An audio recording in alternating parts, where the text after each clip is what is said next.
За сайн. Зөвхөн хүүхдээ зооч. Тэгээд тийш ороод байсан.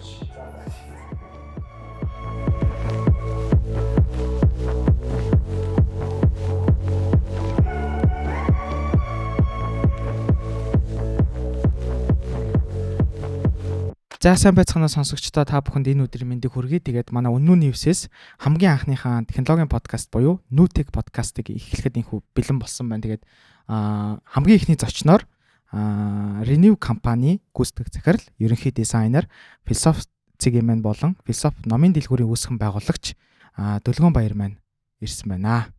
За сайн уу Дөлгөөн? За сайн уу, өдрийн мэнд. Ингээд өрсөнд баярлалаа. За хоёулынгийнх нь подкаст ер нь айгу онцлог өдөр болж байна. Өнөөдөр нөгөө нэг Starlink технологийн подкаст болж тэр хамгийн ихний зочинтой Starlink Монголд үйл ажиллагаа явуулаад эхэлсэн гэдгээ аль биесаар зарлж байгаа ийм өдөр болж байна. Тэгээд энэ технологийн подкастаараа би яагаад бас заавал энэ Дөлгөөнөөг буюу дизайнер хүнийг хамгийн ихний дугаараараа оруулсан бэ гэдэг одоо утга учирыг маа Дөлгөөнөө бас айгу сайн тайлбарлаад бас явах гэж бодож байна. За хамгийн ихний асуулт Дөлгөөнөө. Ер нь яагаад технологи, дизайн хоёр холбогдож байгаа вэ? Тэгээд яагаад дизайн гэх зүйл ингээд технологиг илүү амьлуулдаг ч юм уу тийм төвшөнд ирээд яг яригдж байгаа вэ?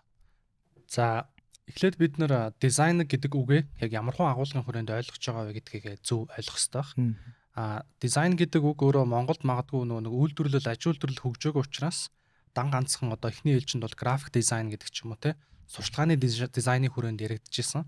За тэгээд түүний дараагаар үгдгийн индустриал дизайн за архитектур ч гэсэн нэг төрлийн бас дизайны салбартаа бас хамааруулж ойлгож болно тийм ээ.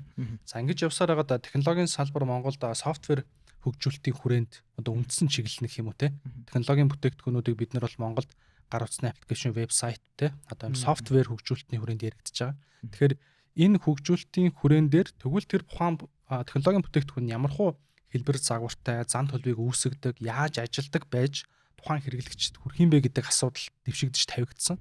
Тийм учраас тэрийг тухайн одоо хэрэглэгчтэй хэрхэн уулзуулах вэ? Хооронд нь тухайн тэр технологи хүн хоёрын хооронд нь яаж зуучлах вэ? Би нэгээ юу гэж ойлгодог байх вэ гэдэг тэр одоо асуудлыг нь шийдэх үүргийн хүрээнд одоо дизайнер гэдэг хүний үүрэг технологийн салбарт анх удаа гарч ирж байгаа юм бол. Nice. Тэгвэл одоо ийм нэг ойлголт гарч ирээд байна шүү дээ. UX UI гэдэг дизайн нэршил одоо сүүлийн баг миний мэдхээр 5-6 жил амар ингээд эрчиг аваад эхэлчлээ Тэнгүү түрүүний одоо ярьсан энгийн дизайн гэх ойлголтыг ойлголттой байгаа хүмүүс чинь энэ UX UI гэдэг рүүгээ яаж ойлгож шилжиж байгаа. Ер нь UX UI гэдэг нь яг юу гэсэн үг юм?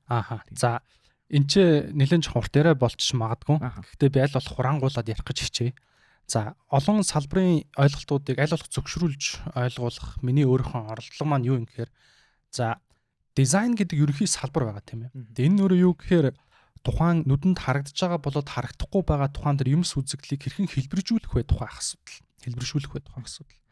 За анх бол юу гэдгийг индустриал дизайн ч юм уу үйлдвэрлэлийн дизайн гэдэг аж үйлдвэрийн компани одоо хөгжсөн улсуудыг дагаад хөгжөөд эхэлж байгаа. Германд одоо жишээ нь үйлдвэрлэлийн дизайн хамгийн том хөгжсөн их суурь тэнцээ байж байгаа ч. Ягаад гэхээр Германд төмөрлөгийн үйлдвэрүүд ихтэй одоо машин үйлдвэрлэл анх хөгжсөн газруудын нэг байдаг ч. За ингэж явсаар байгаа анх яг experience design тийм ээ. Тухайн тэр хэрэглэгч болоод тухайн бизнес хоёрын хоорондын харилцааны чухлаар тавигдаж эхэлсэн үеийг болохоор Walt Disney-гээс авч үздэг. Walt Disney жишээ нь өөрийгөө цоллоогүй ч гэсэн ер нь анхны UX дизайнеруудын нэг гэж ярьдаг. Тэ ягаад вэ гэхээр Walt Disney-гийн яг тэр хийж байгаа одоо storytelling буюу одоо видео хүүхэлдэйн киногоор дамжуулж одоо түүхийг өгүүлэх хэрэглэгч яг аль үдээр нь баярлахын, уйлахын эсвэл ингэж уйдаахгүй байх вэ гэдгийг хэрэглэгчийг бодож гаргаж ирсэн кейсүүд ер нь Walt Disney тэр гарч ирсэн юм байна гэж үзээд.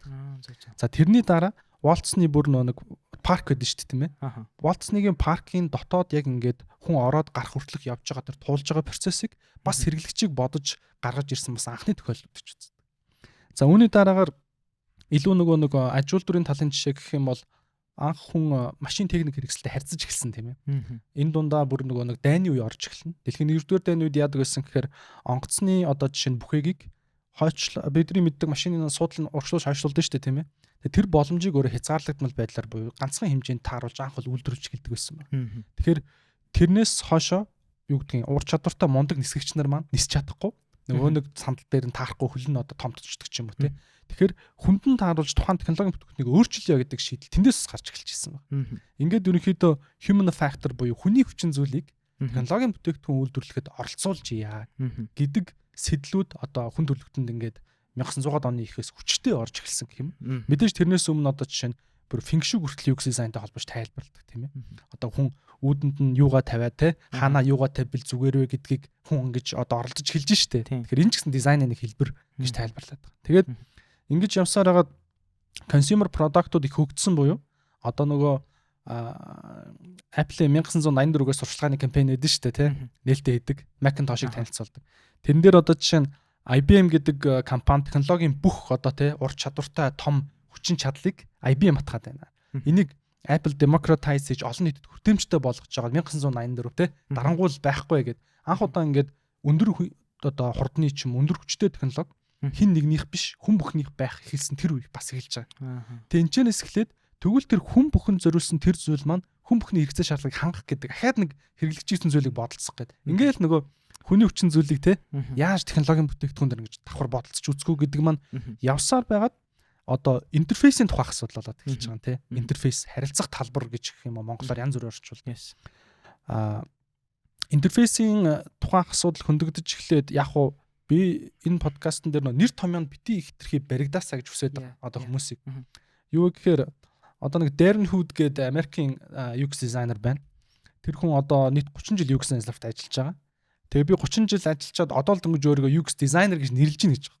Тэгсэн чинь дөнгөж гарч ирж байгаа одоо чинь төгсөж байгаа хүмүүс өөрийгөө UX UI гэх хоёр салбарын нийлүүлсэн үгээр нэрлэж байна тий. Тэгээ энийг ингэж хон шүүмжлэх хандлагатай байдаг ч юм. Тэгэхээр миний хэлэх гээд байгаа зүйл нь ер нь ингэж үүсч хөгжиж исэн. Тэгээд интерфейстэй харилцах буюу хүн тухайн нэг дэлгэцтэй харилцах тийм ээ. Одоо тэр процессууд, мөчүүд, хэрэгцээнүүд ихсэх тусам интерфейсийн дизайн үүсээд эхэлсэн. За интерфейсийн дизайныг тэгвэл тухайн хүний одоо тэр бүтээгдэхүүнтэй харилцах процессыг нь хүрээнд авч үзэх одоо шалтгаанаар experience design-тайгаа холилдсоор байгаад одоо UX UI гэдэг ийм дундын бөгөөд үүсмэл салбар гэж бол би хэлнэ. Дизайны үүсмэл салбар гарч эхэлсэн. За тэгээд одоо бол яг UX UI гэдэг нэршил олон улсад явагдаж байгаа ч гэсэн янз бүрээр нэрлэж байна. За жишээ нь product design гэж бас явагдаж байна. Product designer буюу бүтээгдэхүүн хариуцсан дизайнер гэж явж байна. За UI-г бол зарим газрууд visual designer гэж хэлчихэж байна тийм ээ. За UX engineer гэж хэлж байгаа газрууд байгаа. Жишээ нь Google-ийн жишээг авах юм бол Google дотроо дизайнеруудаа яг 5 ангилдаг ч юм уу те. Content strategist тийм ээ. Бүтээгдэхүүн хариуцсан дизайнер, за visual designer, UX researcher буюу судлаач гэдэг ч юм уу ингээд боломжтой хүний нөөц ихтэй газар бол бүр ингээд төрөлжүүлээд нэг үүрэгт нэг хүнийг тавиад эхэлж байгаа ч тийм ээ. Иймэрхүү янз үүсч байгаа юм тийм ээ. Тэгэхээр яг UX design, UX UI дизайны юм тренд гэх юм хөөсрөл бас явсан. Хөөсрөлийнх нь оргил нь бол яг 2021 онд явсан. Олон улстай ч гэсэн. За. Яг юунаас болоод хөөсөрч үү? За хөөсрөл нь бол бас нэг ковидтай хамаатай. Тэгээ ковидын нөө их дижитал шилжилтээс болоод бас UX дизайнер одоо ийм секси те ийм мэрэгжил гэдэг ийм тренд олон улстай ч гэсэн яваад. Тэгээ газрууд ер нь UX дизайнергүй л бол болохгүй юм байна гэдэг нэг том бүүм яваад одоо л тэр хөөс нь хагарсан. Сүүлд одоо жишээ нь юу лээ? Indoor гэдэг сайт байдаг шүү дээ те. Glassdoor, Indeed гээ хоёр сайт. Андуурч Glassdoor, Indeed хоёр дээрх UX UI дизайнерын зар 21 онд хамгийн макстай хүрчээд одоо бүр ингээд 85% унтсан байна. Одоо 24 он гэхэд унтсан. Тэгэхээр хөөс нь арилж байгаа. Тэгээ энэ юу хэлээд байгаа гэхээр хандлага нь бол олон улстай ингээд туршлагатай, ур чадвартай, авьяастай цөөхөн дизайнеруудтайгаа харилцаж байх хандлага ер нь олон улстай тогтож байна. Тэгээд энэ дизайны салбарыг өөрөө нөгөө нэг ингээд нэг хэсэг хүн болгон чадна ч юм уу те. Одоо нөгөө нэг дизайн спринт гэдэг ч юм уу те. Дизайн тинкинг аргачлалын дагуу ямар ч үсэн хүн болгон чаддаг байна. Хүн болгон дизайнер гэдэг нэг хандлага явсан. Тэгчээд одоо энэ буцааж хумигдэж байна. Тэгээд IDEO гэдэг дизайны том одоо эйженси нийт 125 ажилтнаа халдаг ч юм уу те. Дизайны компани. Тэгээд илүү танах тал руугаа ороод тэгээд газрууд одоо 5 дундаж дизайнертай байснаас 2 сайн дизайнертай байхаа илүү үздэг. Нэг юм тренд явж байгаа болов. Nice. Яа чи бүр яг сая бүр эхнээс нь эхлүүлэл баг нилээ их хэмиг амар гой зэгцтэйгээр ойлгомжтой тайлбарчлаа. Тэгээ миний за яг нууцгүй хэлэхэд бол миний бас ч гэсэн зарим нэг тентхийн танилцуулга CV-н дээр бас нэг жоохон дизайн хийгээд үзсэн UX UI гэсэн нэр явж байгаа. За тэрийг яг үнэн хэлээ. Одоо бүр хасваа санагдчихэ. Тэгтэл аймаг гой ойлгомжтой тайлбарж өглөө. Тэгээд дизайн гэдгийг бас яг шууд ингээд дизайн зурх гэдгээр ч гэсэн ойлгож болохгүй юм тий. Одоо жишээлбэл одоо чамаг сая манай подкастаар ингээд орж ирээд тэрүүгээр алхуулж байгаа чинь өөрөө бас дизайны нэг хэлбэр болоод байна шүү дээ тий. Шийдэл болоод байна тий. Окей. Тэгвэл юу дөлгөөнө сая чи 2021 онд ингээд дизайны тим хөөсрөл явсан. Одоо тэр нь хагаар дуусч байгаа гэж ярьж байна. Монголд тэгвэл одоо яг тэр мэрэгчлэл яг тэр хөөсрөлийн үеэр мэрэгчлэнүүдийг бэлтгэдэг болж эхэлсэн үү? Эсвэл ер нь одоо Монголд яг энэ чиглэлийн мэрэгчлэнүүдийг бэлтгэдэг яг тийм газрууд байна уу? Яг одоо яг бэлтгэж байгаа юм Монгол залуус. Окей, ойлголоо. За би энэ ч яг миний хамгийн сайн мэдэх хүнээс эхлээд хариулъя. Тэр бол би өөрөөсөө. Аха. Яагаад вэ гэхээр ер нь нэг юм байгаа даа. За би бол одоо залуу хүн. Залуу дизайнертай орно. Гэхдээ миний ажилласан жил бол яг 10 жил байгаа даа. Амар эрт эхэлсэн энэ салбарт. Тийм учраас туршлагатай юм шиг харагдаад байгаа. Туршлагууд харьцангуйс богинохсон хуримтлуулсан ч гэсэн яг нөгөө нэг хувь хүнийхээ насжилтын хувьд би залуу байхгүй. Тэгэхээр би өөрийнхөө замлалт одоо ингээд болсон процесстойгоо ингээд жишээ тайлбарлах юм бол би бол нөгөө нэг ерөөс нэг сургалтанд сууж байгаагүй. Тэр үтгэл би бүр нөгөө нэг юу гэдгийг янз бүрийн төтрөлж багуудсан. Тэ ерөөсө төслийн хооронд за тэгээд илүү нь олон улсын артиклууд унших, ном унших, тэгээд том дизайнеруудын илтгэлүүд сонсох тий. Одоо Английн янз бүрийн дизайны сургууль эсвэл одоо тиймэрхүү сургуулиудын илтгэлүүдтэй энд илт тавигдсан илтгэлүүдийг сонсох гэдэг ч юм уу. Өөрөөртөө сургууль зохиох байдлаар нь self learned дизайнер хгүй. Тийм байгаа. Ингэж явсан би нэг юм кейстэй. Монголд болохоор ер нь UX дизайны сургалтууд 2015-6 оноос ганц нэг тий одоо хувь хүмүүс хийж эхлээл тий. За тэгэл тэр нь бас тийм тууштай биш байж гарч ирэл. Тэгээд яг санаж байгаагаар Nest сургууль дээр анхны тэр чидо юм ба 19 он манд баха. Ямар ч нэг 10 жилийн хүүхдүүдэд нэг анги орж исэн санаг чинь Эрдэнэ Баатар РК кадр гэж залуу. Тийм анхны сургалтуудыг орж исэн санагдчих хөтөлбөрийн боловсруулад. За тэгээ тэрний дараачаас Мерсер газрууд ч бас хийж исэн. За миний хувьд ч гэсэн UX Academy гэдэг байгууллага үүсгэн байгуулад онлайнаар те яг анхны шатны ойлголтыг 14 хоногт багтааж өгдөг сургалт ч бас хийж үзчихсэн. Нэг юм байгаа. Тэгэхээр Монголд байгаа ер нь бол дизайнерууд маань ингээд ер нь би яг шууд хэлэхэд бол өөрснөө ер нь бэлтгэцсэн их байгаа бах. Янз бүрийн сургалтаас илүү масс нь бол. Тэгээд график дизайнаас хөрвж орсон хүмүүс их байгаа. Нэмээд архитектур гэдэг ч юм уу үйлдвэрлэлийн дизайн те бас хөрвөөд ороод ирсэн ч хүмүүс байна. Ингээ янз бүр. Тэгэхээр яг хуу үйлдвэр технологийн сургууль гэдэг шүтээсийн салбар сургууль байдаг те тэндээс бас бэлтгэж гарсан мундаг дизайнерууд ч байдаг. Одоо карьер өөрөө сонгоод хөрвүүлээ ороод ирсэн. Гэхдээ би нөгөө нэг сүүлд олон улс дахь яг энэ UX UI дизайны сургалтуудыг нэлээд судалсан. Гэхдээ одоо онлайн сургалт ч юм уу юу нэг биш. Их сургуулиудынх нь хүрээнд гэх юм уу? Гэд судалж байхад нэг ийм ажиглагдаад байгаа. Юу гэхээр Америкт чинь тэр Darren Hood гэдэг дизайнер 30 жил ажилласан UX дизайнер. Америк дахь UX дизайны сургалтууд фейлдчлээ гэж ярьж байгаа. Их сургуулиудын. Яагаад гэдгсэн чинь бодит нөгөө технологийн компани түшгэлж явдггүй учраас сургалтуудын хөтөлбөрүүд нэг хэтэрхий хийсвэр болоод тэнд зааж байгаа профессорыг авчираад яг ингээд өнөөдөр явж байгаа нэг төсөл төр оруулаа ашиглах төрөнд чадахгүй байна гэж байгаа. Профессор нь өөрөө. Тэгэхээр яах вэ гэдэг асуулт төрөнд тавиад тэгээ яах ёстой гэдэг шийдлийг хэлж байгаа нь ийм технологийн бизнесийн те яг одоо чинь ингээд өдөр болгон шинжлэгддэг фронтын байлддаг гэх юм уу ийм салбарууд дээр ажиллах хүмүүс бол тэр хөтөлбөр нь технологийн том компаниг түшгэлж өгчих ёстой маа. Одоо жишээ нь Стэнфорд жишээ нь сургалт нь одоо юу гэдгийг судалгааны лаб суурьтай байдаг ч юм уу те тэр нь өөрөө илүү ингээд технологийн компаниудтай одоо тэр Bay Area гэдэг байгаа шүү дээ Калифорниагийн том технологийн компаниудтай түшгэлдэг учраас илүү ингээд амьд байдаг ч юм уу те тэгэхгүй ингээд бодит фронтоос холдчих үедээ л тэр хөтөлбөр нэг жоох амгүй болоод ах нэг юм хандлага байгаа. Тэгэхээр яг олон улсад гадаад ингээд сурсан гэхээр бас тийм мундаг бас биш юм шиг байгаад байгаа. Сүүлд би нэр томьёоноос холдъё гэж хэлэх гээд байгаа нь юу гэдэг нэхэр одоо жишээ нь Apple-ийн дизайн хариуцсан захирлаар 20 жил ажилласан Johnny Ive те Jonathan Ive гэдэг агуу дизайнер байна. Би бол агуу гэж хэлнэ. Яагаад вэ гэхээр одоо энэ цаг үед дэлхийн хамгийн алтартай, хамгийн нэрвэнцтэй дизайнер гэж явж байгаа. Тэр хүн гэтэл юунд Англи сургуулаа төгссөн. Одоо дизайны сургуулаа төгсөөд тэгээд Америкт очиж ажиллаж явж байгаад Apple-д орсон хүн байгаа юм. Тэгээд ингээд би Johnny Ive-ийн боловсролыг нэлээд судлахгүй юу? Энэ хүн яаж явж байгаад Apple-д орох хэмжээний боловсрол хаанаас олж авсан юм бэ? Тэгээд энэ дэр сонсч авах юм бол Ive аав нь мөнгөний дархан. Тэгээ мөнгөний дархан учраас хүүгээ ингээ байнга дархан хийх процессд оролцуулдаг. Аав нь ингээд янз бүрийн юмны кейс бүгж хийдэг. Тэгээ хүү нь болохоор хөнгөн цагаанаар утасны кейс те утасны загвар хийдэг хүн болж хувирсан байгаа байхгүй. Харин тийм. Тэгээд Английн дизайн эдик сургуулийн үндсэн школ нь бол Германаас гаралтай Баухаусын школ Англид үсээд.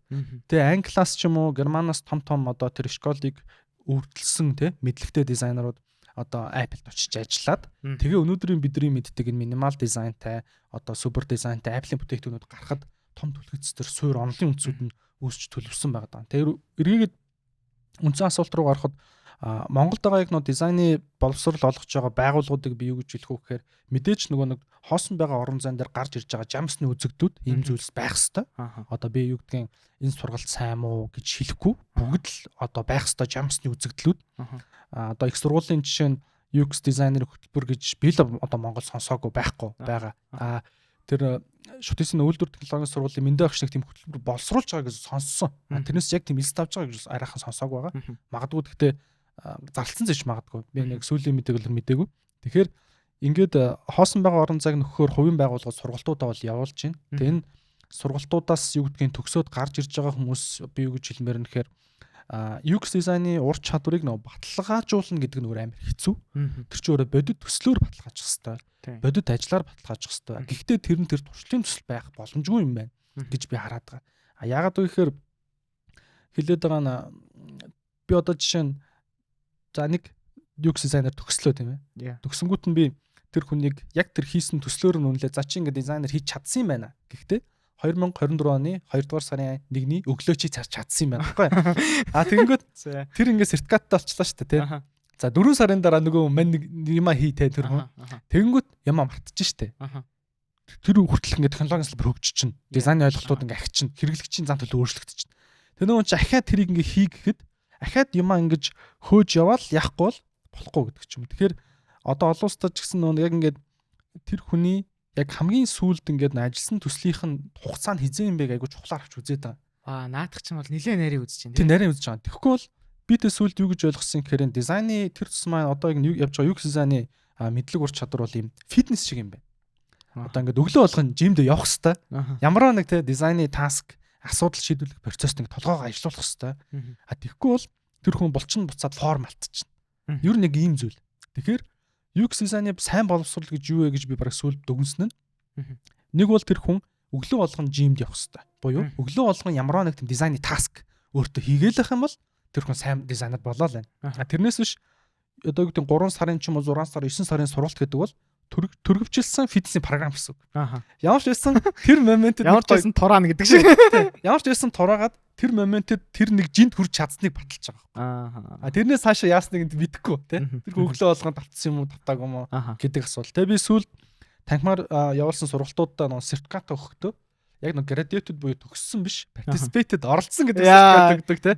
Энэ агуулга одоо хүндэтгийн хувьд гэсэн үг. Ямар ч байсан энэ хүнийг би оролцсон нотлохоос би яг энэ мэдлэг ур чадварыг ингээд төгс эзэмшлээ гэж би нотлож чадахгүй гэж би бүр өөртөө хүлэмж орсон байна. Тий. За тэгвэл яг хоо Монголд бол угаасаа ингээд нөгөө нэг хүний нөөцийн асуудал бол угаасаа бүр шиг шүдний өвчин шиг одоо тулцсан байгаа шүү дээ. За өстө ослохгүй хамгийн сүүлийн прожект нь бараг жилийн өмнө байсан ч гэсэн за авъя гэтэл дээрэл бараг тулцсан байгаа шүү дээ. Тэнгүү за окей энэ ингээд одоо шатаар ингээд за миний мэдхээр бол юм санхүү эдийн засгийн сургуульд UX UI дизайны анги байдаг юм шиг сонсогдсон. Тийм үү тий. Тийм тэгээд яг хоо энд ингээд академиудаар ч гэсэн ингээд агай олон бэлтгэгдэж чинь. За тэгвэл энэ бэлтгэгдэж гарсан хүмүүс чи дөрөв бүтээгдэхүүний дизайн гэж ярьсан тий. Одоо тэгэл энэ хүний нөөц чинь л Монголын одоо технологийн салбарт бүтээгдэхүүнүүдийг дизайн хийж яваа хүмүүс шүү дээ тий.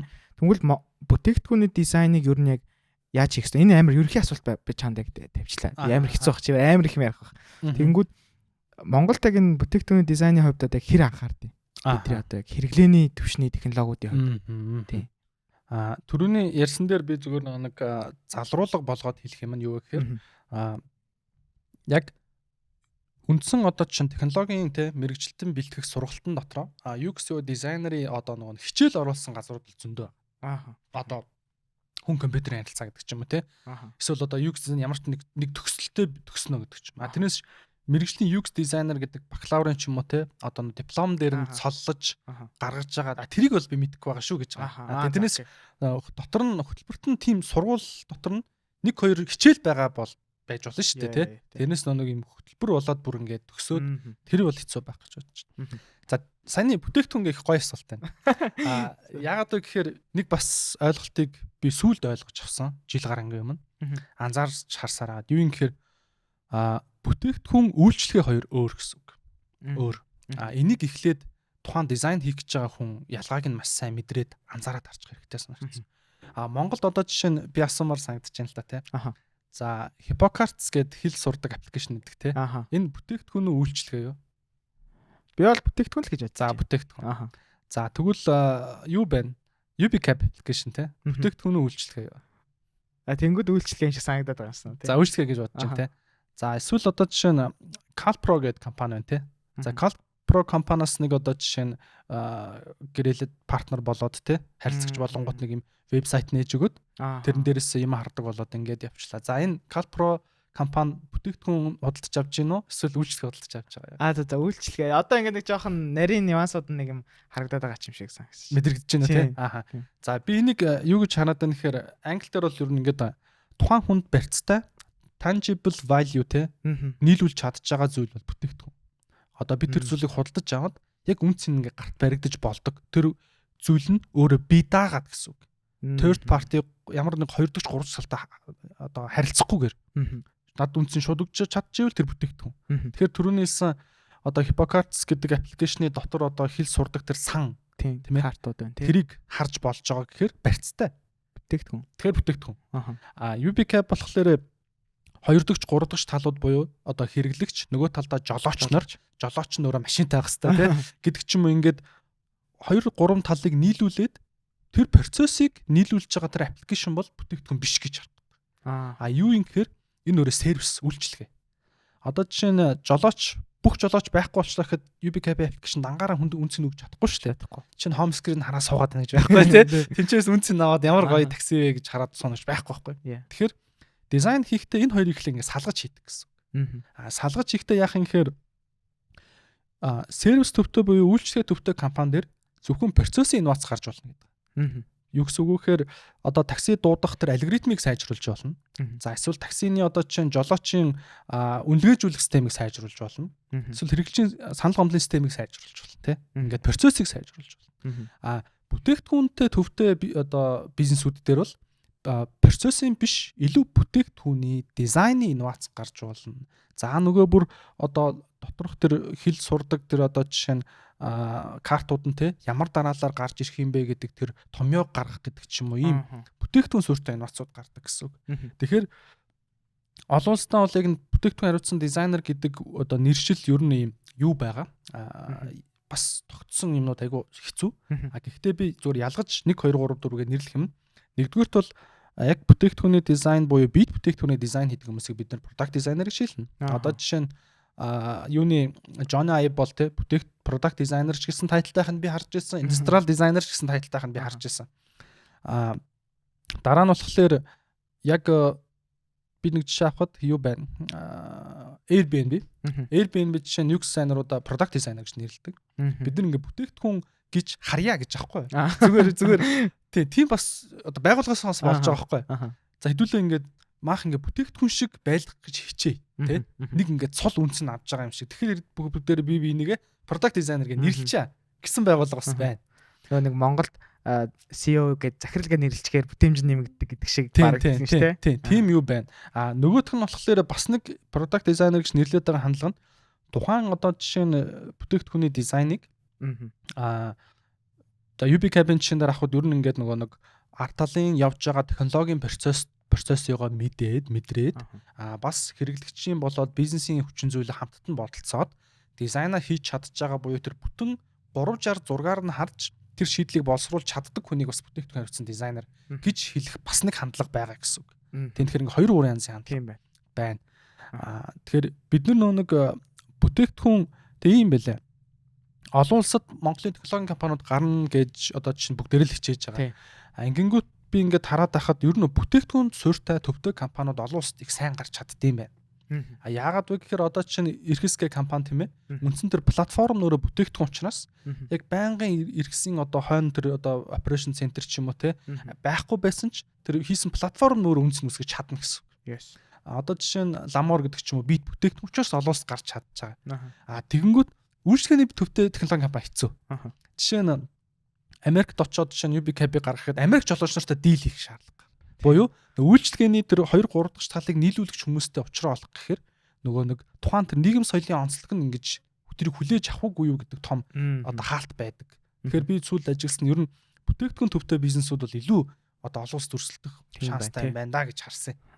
Nice. Тэгвэл одоо Монголд яг энэ бүтээгдэхүүнийхээ яг дизайнд одоо жишээл хэрэглэгчтэй яг одоо нэг үн цэнэ тэр процессд нь ер нь хэрэг анхаардаг одоо жишээл ялангуяа одоо хаан банк гэх юм бол одоо яг бүтээгдэхүүн юм байна шүү дээ. Хаан банкны аппликейшн гэх юм бол зөв миний ойлгож байгаагаар. Үгүй юу. Одоо хаан банкныхаа дансны үлдэгдэл 0 байвал аппын дангаар үнцэнтэй юу? Наагч яг хоо аппасаа зээлбэл авч болж байгаа бол тэгэл тэр чинь бүтээгдэхүүн юм шүү. Үгүй юу. За энэ дээр ингэж бас ойлгож байна. Одоо ингээд ATM-ийн жишээ аягүй сонгодог жишээ алдаг. ATM юу юм гэхээр одоо бэлэн мөнгө зарлагдах, орлогдох гэдэг хоёр үйлчилгээг нэг юм бит төмөр бүтээгдэхүүнд дэлгэцтэй олгож тавьсан бүтээгдэхүүн гэж үздэг. Тэгэхээр одоо лангуу баггүй. Энэ төрлийн бүтээгдэхүүн юг одоо юу гэмдэ платформ гэх юм юг бол би лангуу төрлийнх гэж ойлгодог. Одоо дотроо нэг юм явдаг үйлчлэгээнүүдийг листлээд тэгээд нэг дэлгэцэн дээр харуулж байгаа л ер нь лангуу баггүй. За. Тэгж ойлгож байна. Окей. Тэгэнгүүт бас арай өөр бас юу ойлголт гараад ирчихсэн шүү дээ. Бас арай өөр өнцгөөс харах. Тий, одоо энийг яг нэг сервис дизайн гэж бас ойлголт байгаа. Айгуу том ойлголт. Энэ талаар бас нэлээд ярил сэдв зөндөө. Окей. За тэгвэл нэг юм user test гэж нэг ойлголт байгаа гэдэг шүү дээ, тий. Одоо дизайны шийдвэрийг гаргахад одоо хамгийн их нөлөөлдөг зүйл. Монголд яг энэ user test-ийг ер нь энэ одоо бидний өдөртөнд ашигладаг энэ одоо банкны апп ч юм уу хоол үргэлтийн апп ер нь хэрэгэлт юм уу? Ер нь энэ одоо хэрэглэгчээ түрүүн нэг чи ярьсан шүү дээ, тий. Хэрэглэгчээ ойлгох хэрэгцээ шаардлага айгүй үүсээд байгаа. Тэгээд өргөжлөнд хэлсэн гэдэг шиг. Яг энэ user testing гэдэг процесс ер нь Монголын бүтээгдэхүүнүүд дээр одоо энэ байгууллагуудын бүтээгдэхүүнүүд нь явж гин үү? Тэгээ user test гэж яг юу юм? Яг яаж хийх ёстой гэдгийг. За би энэ асуултанд тэгэхээр шууд хариулчих. Тэгчээ дараа нь бас энэ яг нэг контексттэй холбоотой юм ярих гэж бодоо тийм. За анх нөгөө нэг user test хий гэж санаачилж технологийн бизнесүүд оруулж ирсэн болохоор Jacob Nielsen гэдэг юу байгаа дайны гаралтай компьютер сайентист хүн байгаа. Наалдартай UX дизайны гэдэг үгийг томьёолсон Дон орны хамтрагч Jacob Nielsen гэж хүн байгаа. Одоо 70 гарцсан баха. Jacob Nielsen яасан гэхээр ер нь нөгөө нэг ингээд технологийн бүтээгдэхүүний cost буюу те одоо бүтээгдэхүүн бүтээх явцад орж байгаа зардлыг яаж зөв байлгах уу, оновчтой байлгах уу гэж одоо судалгаа хийсний үндсэн дээрээс ер нь хэрэглэгчээр туршуулж ия тий. Одоо ингээд олон нийтэд зарлахаас өмнө туршуулж ий гэдэг тэр логикийг гаргаж ирсэн байна. Тэр дотроосоо бүр юу гаргаж ирсэн гэхээр ингээ 5 үнээр туршуул. Яг 5. Яагаад тэгэхээр одоо хэрэглэгчээр туршуулж ер нь яах гээд байгаа юм гэхээр бидний таамаглаж исэн үний юмг л мэдэх гээд байгаа юм. Би нэг зөв сайн дизайн гэж бодоод байсан чинь гүмш үздэй гэдэг таамагуд байгаа хгүй эргэлзээнүүд. Тэрийг нэг талаасаа баттгах, нөгөө талаасаа тэр эргэлзээг тайлах гэдэг тэр үүргийг user test гүйцэтгэдэг. Тэгэхээр тэр асуудлуудыг илрүүлэхэд ингэсэн байгаа. Олон хүн цуглуулах ер нь их зардалтай байдаг. Одоо жишээ нь 10 хүн цуглуулах бас косттай тий 15 хүн цуглуулах зардалтай. Тэгээд хамгийн их алдааг хамгийн одоо жишээ нь баг хүнээр илрүүлж болох тэр оптимал график үүсгэсэн байдаг байхгүй 5 хүн гэж гаргасан байна. 5 хүнээр туршуулна. Хэрэглэгчийн одоо чинь 5 түүрийг цуглуулна гэсэн үг тийм ээ. Ингэж анх технологийн бүтээгдэхүүнүүдийг гэдэг нь бид гэхдээ интерфейстэй бүтээгдэхүүн ярьж байгаа шүү тийм. Ингэж туршуулж эхэлсэн байна. Одоо вебсайтыг ч юм уу одоо юунуудыг мобайл аппликейшн туршуулж эхэлсэн. Энэний өмнө нэг ярих гэдэг зүйл нь одоо туршуулж штэ. Туршуулаад одоо тэр хүнд энэ аягүй сонио одоо нэг би нюанс тайм ярих гэж шүү. User гэдэг үг ороод ирлээ тийм ээ. User гэдэг үг орж ирэхээр одоо user centered design гэл тийм. Хэрэглэгч төвд дизайн гэл одоо Монголд ч зарим компаниуд өөрсдөө user centered design studio ч юм уу тий гэж нэрлсэн компаниудс байдаг. Хэрэглэгч төвд гэдэг. Тэгээ энийг би ингээд сүлд бодоод исэн чинь аягүй сонир санагдсан. Юу гэхээр хоёр ялгаатай нэг юм байгаа. Би бизнесийнхаа зорилгыг биелүүлэхийн тулд хэрэглэгчийн зүгээр зан төлөв мэдээллийг мэдэж авахын төлөө user test хийгээд байна уу? Хэрэглэгчид үнэхээр үнц нь үүсгэхийн төлөө user test хийгээд байна гэдэг хоёр ялгаатай. Мгм. Би жоохон экстрим жишээ аваад тайлбарлачих ойлгохын тулд. окей. Жишээ нь одоо Auschwitz те одоо фашист нэг хорих лагер байна шүү дээ тийм ээ. За. Хорих лагерт еврей хүмүүсийг яг хэдэн градуст шатаавал хамгийн бага одоо жишээ нь одоо газ гаргаад ч юм уу зардал гаргаад Аха. олон хүн шатаах вэ гэж тэр хүн Яа. бодсон байгаа шүү дээ тий. За. Тэнгүүт эн чинь өөрөө ингээд хүний хүчин зүйлийг бодож үзэж байгаа байхгүй юу? Мгм, мгм. За ингээд ямар хэмжээний галыг хэдэн цаг хасаахад хүний ингээд те яс хүртлээ шатах юм байна гэх хэрэглэгчээ судалж шít. Аха. Тэгээд тэр чинь ингээд нэг хүн шатааж үзээ тестэлдэг ч юм уу. Аха. Энэ одоо чинь ер нь бол ингээд тест байхгүй юу? Аха. Тэгэнгүүт энийг user centered гэж хэлэхгүй. Аха. Монгол компаниуд зарим нэг буруу ойлгоод байгаа нь юу гэдэг вэхээр user center гэдэг зүгээр хэрэглэгчийн саналыг аваад ч юм хэрэглэгчээр туршаад байгаагаа хэрэглэгч төвтэй гэж бодоод байна. Аха. Хэрэглэгч төвтэй гэдэг нь бүр хандлагын хувьд бизнесийн ашигаас илүүтэй Окей. хэрэглэгчид эерэг үр дүн гаргахыг нэгдүгээр тавьж байгаа user centered. Аха. Бүр. Аха. Тэгэхээр ингээ хоёр ялгаатай болж Аха. эхэлж байгааз. Тийм байна. Аль аль нь хэрэглэгчээр тэр түрүүний хэлсэн user тестийг хийлгэж болно. Аха. А гэхдээ юуны төлөө вэ? Аха. Тийм бааз. Тэр нь бол яг тэр нөгөө нэг цаатлын тэр нөгөө нэг юунаас нь үр дүнгээс нэг харагдах юм байна тий. Тийм. Одоо тэгтээ бас нэг ийм ч тохиолдол байж болох юм. Яг user centered хийсэн ч гэсэн өөрт нь ч гэсэн амар их ашиг авчрах учраас ч юм уу тий. Яг нэг тиймэрхүү зүйлсүүдийг бас нэг юм ялгахад бас жоох хэцүү юм байна. Тий. Яг тийм хоёр зөөлөн хоёлоо бүр амар тултлаа бэлдсэн бол тий. Тэг энэ айгу одоо нюанстай гэж хэлээд байгаа нь энэ ихгүй. Аха. Одоо жишээ нь нэг юу гэдгийг ингээд хууль бус амарын мөрөөдө тоглоомын ч юм уу те луурийн одоо аппликейшн ч юм уу хийгээд тэг хүн яг тэрэнд нь луурдулж гэнэ гэдгийг тестэлж болно шүү дээ. Аха. Тийм байхгүй. Аха. Тэгчээ тэр тэгж хийж байгаагаа би амар user centered хийж байгаа. Гэж бас хэлж болохгүй байхгүй ойлгож байна те. Тийм байна, тийм байна. Тийм. Яг хэрэглэгчдийн үнэхээр үнц нь нийлүүлж чадж гин үү? Үнэхээр хүний одоо жишээ нь тэр амьдралыг дээшлүүлж чадж гин үү гэдгийг бас тэрний төлөөгөө хүнээр туршуулаад байна гэдэг ч бас юм хоёр нюанстай юм байна. Энэ дэр би нэмээд нэг юм хэлэхэд одоо ингээд дизайны школ яг ийм л байдаг юм байна л да. Одоо нэг жоохон нуршсан юм ярих юм бол би хувь хүний биш үү те. Ингээд насжилт. Одоо би өөр дээрээ ч авах юм бол насжилт. Тэ ингээд хувь хүний зан төлөвшөлт, үзэл санаа төлөвшөлт. Яг дизайны ямар одоо жишээ нь аргачлал одоо харах өнцөг. За тэгээд хэрэглэх методологи те юмнууд байх вэ гэдэгт гэсэн ингээд явдсан байна. Тэгээ одоо ингээд би магадгүй 2 жилийн өмнөх ч юм уу өөрийгөө одоо чинь зарим нэг дизайныг харах өнцгүүд амар шүүмжилдэг байхгүй. Яад ингэхээр би 2 жилийн өмнө юу гэж боддог байсан бэ гэхээр ингээд хүн болгон ямар ч гэсэн ингээд нэг сургалтын суугаад за ингээд нэг аргачлууд байна те. Design sprint, lean UX, agile UX процессууд. Яг энэний дагуу ингээд юм ичих юм бол чи чадна гэж боддог байлаа. Тэгсэн чинь яасан гэхээр одоо тэгвэл тэгээ яагаад бүх компани апчгүй болохгүй. Тийм үстэй. Бүгдээрээ яагаад Johnny Ive болчоогүй. Бүгдээрээ ингээ яагаад үгдэн хийсэн дизайнууд нэг супер болоод бидний хийж байгаа бүх юм бүр ингээ те амар явахгүй efficient болоод те. Efficient болоод явахгүй байхгүй. Тэгээ би ингээ ойлгосон нь программистын мэрэгчлээс ч юм уу те яг ингээ дизайнерын мэрэгжлийн онс нь илүү юм субъектив хувь хүний хүчин зүйл амар өндөр юм бэ. Хувь хүний хандлага одоо хувь хүний үзэл бодол bias center хүртэл орж. Bias жорон. За тэгээ би бүрэн дээр нэмж сүүл бүр хэлхийг хүсэж байгаа зүйл нь авьяас хүртэл бүр амар хамаатай салбар юм байна гэдгийг би одоо ойлгож эхэлж байгаа. За хамаагүй ингээд дундаж төвшний адаглаад нөгөө нэг сайн ч муу ч юм хийгээвэл окей болно. Процессор яваад те нормал юм хийж болно. А яг үнэхээр тэр топ төвшний те дэлхийд өрсөлдөх гэдэг ч юм уу одоо дэлхийн хүн төрөлхтний ингээд хүртсэн байгаа одоо байгаа тэр experience-ийг те цааш нэг шат авахуулах гэдэг ч юм уу team дизайнуудыг гаргах юм бол окей энэ дээр бол юу гэдгийг школ бол суурийн тавихаас цаашаага тэр хувийн авьяас хувийн хүчин зүйл амар хамаарах юм байна те би сүүлийн хагас жил одоо энэ Johnny Ive гэдэг хүнийг бол амар судалж байна одоо үлгэр жишээ болгож харж ийн юмнуудын тэгээд Японоос Nendo гэх компани үүсгэн байгуулагч Oki Sato гэх дизайнерыг бас амар харж байна. Germany Brown гэдэг брендийн Dieter Rams гэх одоо 91 настай дизайнерыг бас нэлээд хувийн амьдрал талаас нь ер нь энэ хүмүүс яаж замналаар яваад те яагаад байна гэдгийг судалж байна. Ингээд судалж хахад энэ хүмүүс биш те бод айгуу гоё юм ярих гэж. Өөрийн гэсэн дизайны философиг төлөвшүүлсэн хүмүүс байна. За би ингээд жишээр Dieter Rams гэдэг дизайнер байгаа шүү дээ тийм ээ. Яасан бэ гэхээр энгийн байх гэдэг анхны тэр ойлголтуудыг дизайн салбарт оруулж ирж байгаа. Ерөөсөө гол зорилгыг биелүүлэхэд туслахгүй бүх юмыг харилцгая. Тэр нь компани лого байсан ч арилгая. Бүр юм шийдвэр гаргуулсан захирлаараа. Яагаад гэдэг гэсэн чинь лого хаслаа гэсэн баг. Одоо жишээ нь энэ дээр ингээд бичгүүд ш логонод. Тэгэхэд захирал нь чи одоо ингээд компани нэр бүтээгдэхүүн дээрс авч ирэх гэдэг юм чинь. Би хаанаас нь чарсан брауны бүтээгдэхүүн хийсэн. Тэгж хүн танигдахгүй байгаа бол би болиё.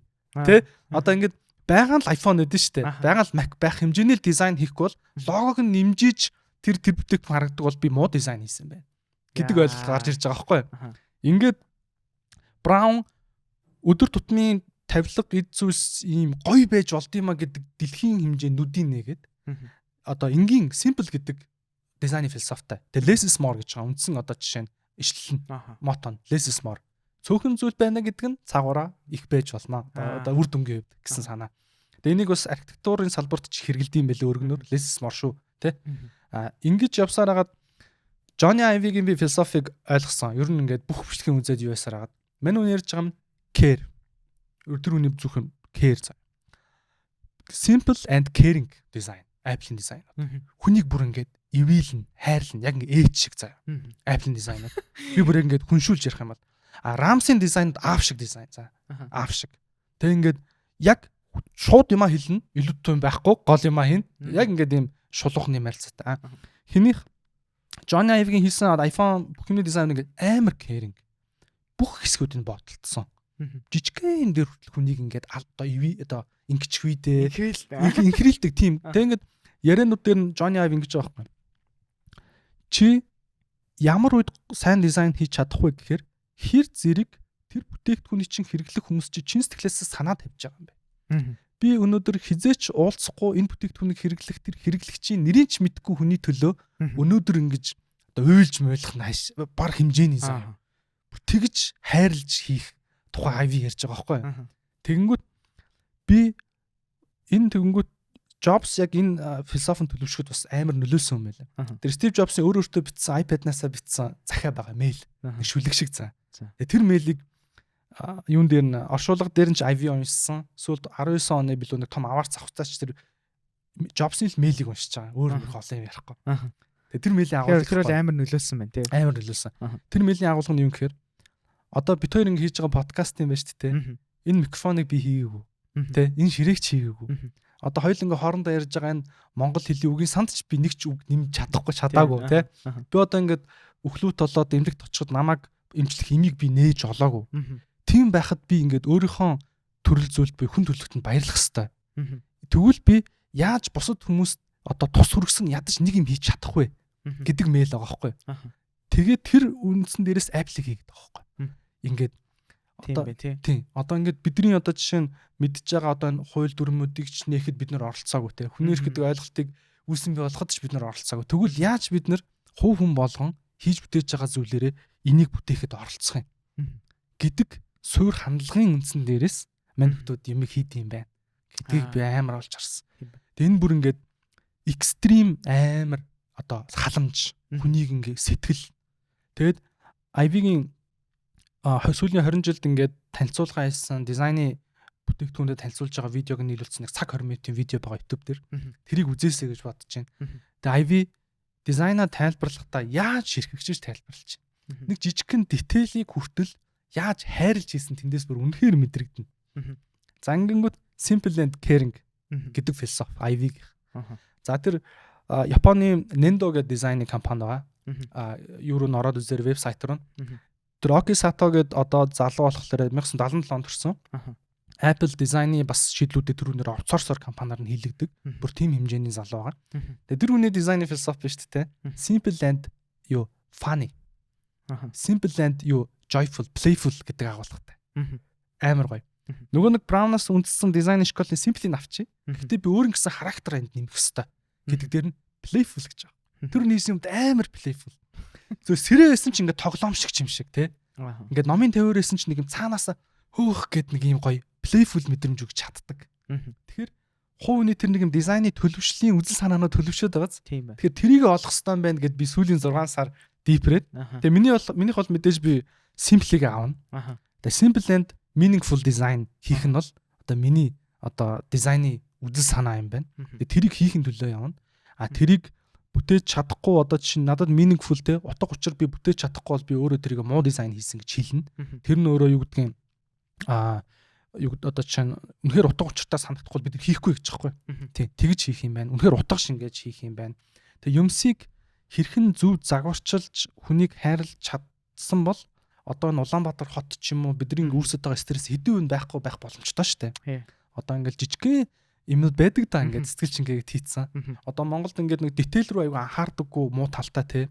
Одоо би чинь сүлд ингээд нэг лагер дээр нэг юм бариулахад ингээд хаашааш те. Монгол ах нар ингээд юм гагнаж байгаа юм ч гэсэн ингээд нэг юм аягүй хэцүү байд юм байлээ. Тэгэхээр тэр ингээд магадгүй тэр хүн ингээд энэ өөр одоо чинь байшин дотор амьдрах ч юм уу юм дотор амьдрах те. Юмны тэр хүнийг төсөөлөөд те. Тэр хүнийг мэдрээд кэрлээд хийсэн бол тэр ямар гоё бүтээл гарах байж болох байсан бэ гэж би бодож байгаа. Шууд мэдэгддэг шүү дээ. Тий, мэдэгддэг. Яалтч бүх юмыг нь бодож хийсэн гэдэг нь шууд мэдэгддэг. Тэгэхээр би дизайнеруудад юу гэж хэлэх гээд байгаа юм гэхээр одоо миний хувьд чинь ингээд төлөвшлийн шатнууд нэг иймэрхүү шат яваад байгаа юм. Би өөрийн гэсэн дизайны философитой болох хэрэгтэй байна. Өөрийн гэсэн дизайны зарчмуудаа үүсгээгээд би одоогоор бол яг би өөрөө философи сонирхдаг байгаа болохоор тэр юм энгийн бөгөөд утга учиртай дизайн бүтээх нь бол одоо миний дизайны философи. Тэгээ энийг чиг шугамаа болгож цааш нь бүр өргөжүүлж хөгжүүлж тэгжл явна да. Тий. Би энэ дугаарыг яг зүгээр ингээд за энгийн хүмүүс ч биш ер нь байгууллагууд айгүйх одоо байгууллагын одоо яг тэр шийдвэрийг гаргах төвчний хүмүүс нь илүү үзээсэй хүсэж байгаа байхгүй. Тэгээд хоёул яг саяны ингээ ярьсан бүтээгдэхүүний дизайн тэгээд яг user test гэдэг дээр чи нэлээд гоё жишээ аваад бүр ингээд уус суурьтайг нь хэллээ шүү дээ. Одоо ялангуяа тэр Join Ivy-гийн тэр нөгөө нэг баг нөгөө бодлынх нь булаг те ихийг нь Steve Jobs бараг өөрчилсөн. Тим амар нөлөөлөл үзүүлж чадчих штэ. Тэгвэл яг хаа энэ дэр зүгээр хойлоо эргүүлээд бүр амар энгийн юмрууд би зүгээр аваад ирлээ л те. Байгууллагууд одоо ер нь тэгвэл бүтээгдэхүүнүүдээ өөрийнхөө одоо байгаа бүтээгдэхүүнийг. За миний энэ бүтээгдэхүүн одоо манай байгууллагын бүтээгдэхүүн яг зөв төвшөнд явж гинэ үгүй юу гэдгийг яг ямар одоо өнцгөөс нь харж ер нь бодох хэрэгтэй бай. Тэ. Тэр талыг нь чи агуу ойлгомжтойгоор зөвлөлт юу тайлбарлавал. Тэгээ би ер нь нэг би философи дээр ч юм ярьж байгаа юм ярьж байгаа юм жоохон тэрслүү байх гэдэг тийм. Нэг жоохон ингээд нормал олон хүн санал нийлхэнч байгаа, нийлэхгүйч байгаа. Тэгээд нэг Guy Kawasaki гэдэг Apple-ийн дизайн Apple-ийн innovation consultant байсан. Одоо нэг Canva-гийн founder Guy Kawasaki-гийн нэг үг өгдөг байхгүй. Great products polarize people те. Одоо ингээд агуу бүтээгдэхүүн хүмүүсийг талцуулдаг. Тэгэхээр яг тийм үг байгаа. Тэгэхээр ингээд юу гэдгийг хүн юм ярихад ч юм уу эсвэл ингээ өөрөөхөө байсан төлөө тэрний чинь төлөө хүмүүс талцчихвэл би нэг саан зоохгүй. Тэгээ би энэ дэр нэг юм айгу жоохон тэрслөө юм хэлэх гээд байгаа шүүмж. Шүүмж шүү. Рамс бас яг энийг хэлсний дараа би амар анзаарсан илтгэлийн сонсож байгаа. Биднэрт Рамс тэгж байгаа. Олон Steve Jobs шиг энтерпренер хэрэгтэй байна дизайнеруудад. Бид нар ингээ цангаж штэ. Гоё юм хиймээр байна. Тэ? Одоо бид нар ховыг сайн мэднэ. Яаж хийх вэ? Яаж хүн дэвтэйхэн байх уу, гоё байх уу тэрийг бид нэр хийн. Гол нь юу хийхээ, яагаад хийхийг мэддэг хүмүүс нь ховор байна. Одоо жишээ нь Steve Jobs Y-ыг гаргаж ирдэг хүн бохгүй. Яагаад iPhone хийх гэсэн хэрэг бид нэр технологийн бүтээгдэхүүнийг хүн болгоны гарт хүртээмжтэй хүргэе. Хүн төрөлхтнийг ингээд дараагийн шатанд нь аваачи гэдэг яагаад нь байгаа. Яаж хийх юм бэ гэсэн чи Ivy тэнд мэдчихэж байгаа байхгүй. Тэгэнгүүт би одоо ингээд мэдрэгдэж байгаа нь Монголд ингээд мундаг мөрөөдөж чаддаг вижнери удирдагч нар бизнес менежерүүд бизнесмэнүүд амар ховор байна. Мөрөөдөх хэрэгтэй байна. Одоо ингээд яг энэ зүйл юу болох тухай чин сэтгэлээсээ бодож үзээд мөрөөдөөд энэ зүйлийг ингээд төсөөлж тэр төсөөллөө дизайнертаа ойлгуулж тэр хүнээр гоё юм хийлгүүлж чаддаг. Ийм удирдагч нар Монголд бизнес удирдлагын хүмүүс айгүй ховор байгаа. Би ингээд MBA ч юм уу те янз бүрийн ингээ процесстэй холбоотой, онолтой холбоотой юмнууд бол зөндөө байгаах Монголд мундаг хүмүүс. Яг ингээд ийм л юм хиймээр. Ингээ тэрийг надаа хамаагүй ингээд чин сэтгэлээсээ ярьж өгдөг. Тэгээ тэр хүн тэр зүйлд үнэхээр санаа тавиад байгаа нь мэдрэгддэг те. Тэгээ нэг огштой шүү дээ. Огштой шүү дээ. Тэгэнгүүт тэрийг тийм хүмүүс их байх тусмаа нөгөө талдаа дизайнерууд гоё юм хий. Энийг бол би бүр шууд хэлмээр. Одоо Jobs байхгүйсэн бол Ivy өнөөдрийн Apple-ийг хийхгүй шүү дээ гэдэгтэй адилхан. Тэгэнгүүт яг нэг энэ айгуу том суур гэх юм уу? Одоо нэг юм нүдэнд харагдахгүй байгаа нэг юм зүй тогтлын шинжтэй нэг юм байна. Өөр нэг юм гэх юм бол яг яаж бүтээгдэхүүнээ сайн дизайнтай болох вэ гэдэг дээр бол юу яах хэрэгтэй байна. Ялангуяа ийм цөөхөн те одоо хүн амтаа гэх юм уу? Улсад хотод амьдарч байгаа бид нар хүмүүс хэрэглэгч нартай асар амар ойрхон баймаар байна. Хүн болгоно нь компани, корпорат байна уу, дундаж түвшний байна. компани ингээд нэг жоохон 20-30 үнэтэй болоод хэрэгжнээс өндөрчдөг за. Ер нь ингээд дундчны менежер тэрнээс дэш одоо жишээ нь удирдлагын түвшин юмс. Ингээл ер нь ингээл менежерс өөр хүнтэй харьцаа байлаа те. Яг ингээд гадаа зах зээл дээр юу болоод байгаа юм те. Яг ингээд тэр тун утгалдаад одоо анх одоо жишээ нь тейлер хийдэг байсан бол те. Одоо өөрөө захирал болцсон бол тэр тейлер дээр юу болоод байдгийг хүмүүс одоо чинь ямар болцсон гэдэг талаар мэдээл хэр зэрэг тэр удирдлага бизнесийг удирдах байгаа хүн сайн байна. Төдий чинээ мундаг бизнес нь явдаг санагдсан. Монгол тийм хүмүүс би зөндөө харчихсан. Мундаг. Яг ингээд нэрээ тийм биш те гэтэл юмнуудыг түрхэн ажиглаж хэлж чаддаг. А ямар бизнесүүд гэх юм уу менежмент хүмүүс муугаад нэхэр яг ингээд хөндөрөөд одоо ингээд тухайн нэг позишн ч юм уу те зөвхөн ингээд доотлын нэг 3 шатны менежер та өөртөө адилхан түвшинд захирлуудтай л харилцдаг болцсон. Яг тэр бодит дайны талбар дээр юу болоод байгаа мэдээлгүй болчих юм бол сайн гарахгүй. Одоо ингээд дизайнер нь зайлуул нэг те юзер тесттэй гээл ямаа судлаал те хэрэглэгч юм байна, зах зээл юм байна гээл тайлбарлал амхандаа ингээл дататай, факттай юм тайлбарлал танилцуулга хийнгүүт өнөө өглөө те одоо чинь хоолоо дутуу идснээсээ болоод ч юм уу те жоох стресстэй бас болоод тэн дээр тэр стрессээ гаргаж субъектив үнцгээ оруулдаг бол явахгүй. Нээрэн гэсэлч. Яг тэр UX maturity буюу UX төлөвчлийн шатууд гэж байна байгуулгын. Ер нь 40 жилээр ангилсан Jacob Nielsen шатууд байдаг. Та Монголд бол ер нь дөнгөж нэг эхний 2 3 дээрээ явж байгаа. Зарим нэг байгууллага дөнгөж 4 рүү гарч байгаа, тал руу гарч байгаа гэсэн үг тийм ээ. Ийм байгаа. Эсрэгээр нь би юу гэж хэлмээр юм гэхээр яг тэр дизайны шийдэл танилцуулж байгаа тэр процессыг яг хэрэглэгч нартай нь бодиттой уйж бодоод зах зээлийн процессыг мэдрээд шүүмж хэлж байгаа үед л тэн дээр баярлах хэрэгтэй. Одоо жишээ нь тухайн тэр дизайнерч баярлах хэрэгтэй, тэр төрлийн хүмүүс баярлах хэрэгтэй байхгүй. Энд ямар нэг тийм эгоны асуудал байхгүй. Гингүүд дийлэнх нь тийм байж чадахгүй байгаа нь өөр амар том асуудал байгаа. Өөрөө бизнесээ урагшлуулах тэр процессын гол төв юм садаан марг өөрөө болсон сахил зөндөө байгаа. Тийм байна. Тийм. Тэгэхээр би гараач гудамд одоо нэг гүүб гэж үг байгаа байхгүй. Get out of the building. Бүр clean startup-ын зарчим. Гадаа гараад бодит амьдрал дээр юу болоод байгааг очиод үз. Тэ? Одоо юу гэдгийг хоол хүргэлтийн бизнес хиймээр байгаа бол өөрөө нэг те гулээс савлаад айлны хаалга тогшоод хоцроод очиод үз те. Эсвэл одоо жишээ нь мейкапын ч юм уу бизнес те аппликейшн хиймээр байгаа бол хүний нүүр очоо будаад үз те.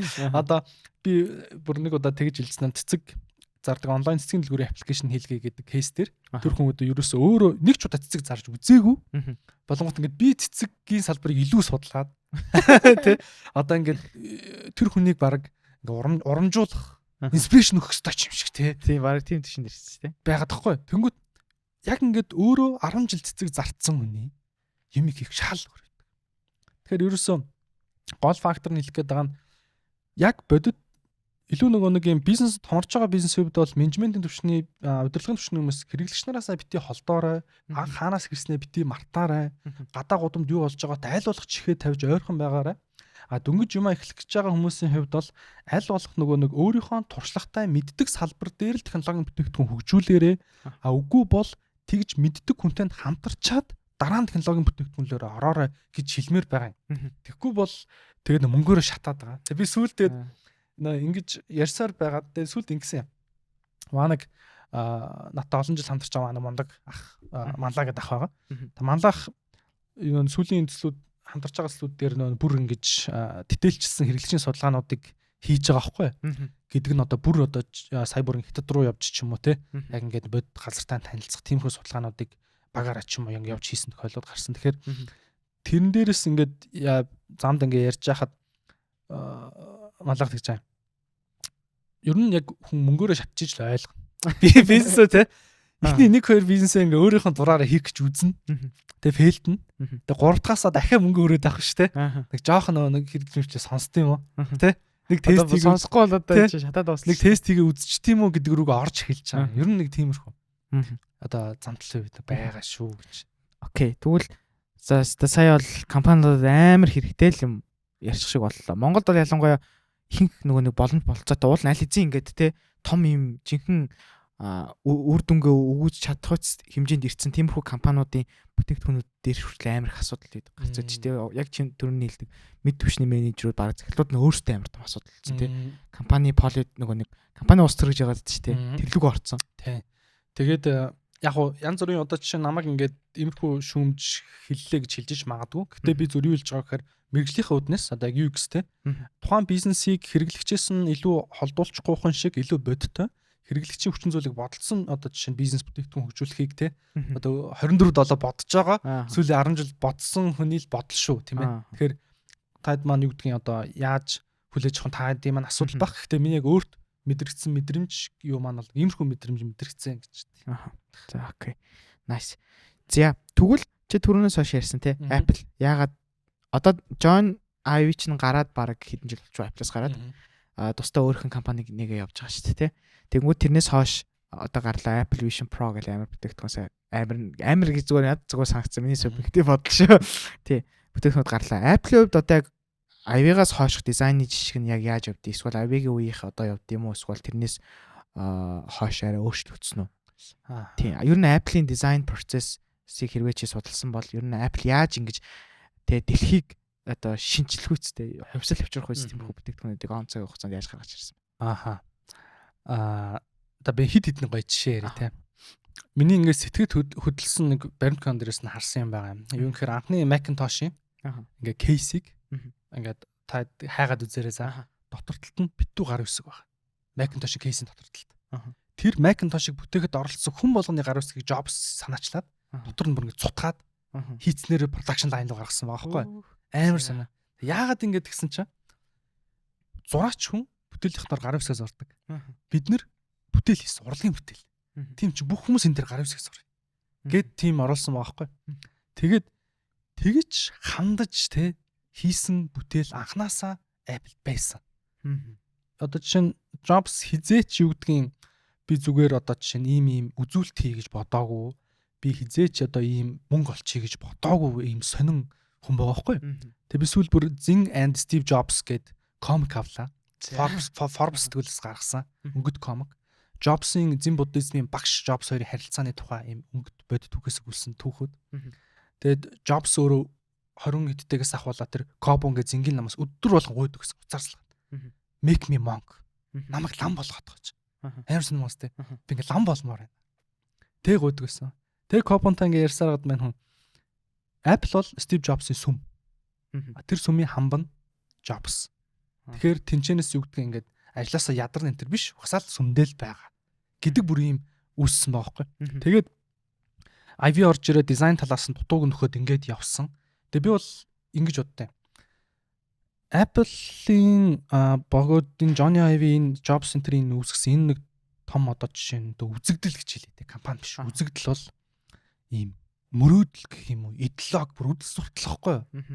Одоо ингээд Apple-ийн ингээд офисаар орцсон л гоё микол болохгүй ч юм шиг те. Одоо ингээд Ivy яаж анх ингээд цав цагаан мөртлөө цөөхөн детальтай юм гоё гэдгийг Jobs итгүүлсэн бэ энэ төр гэдэг.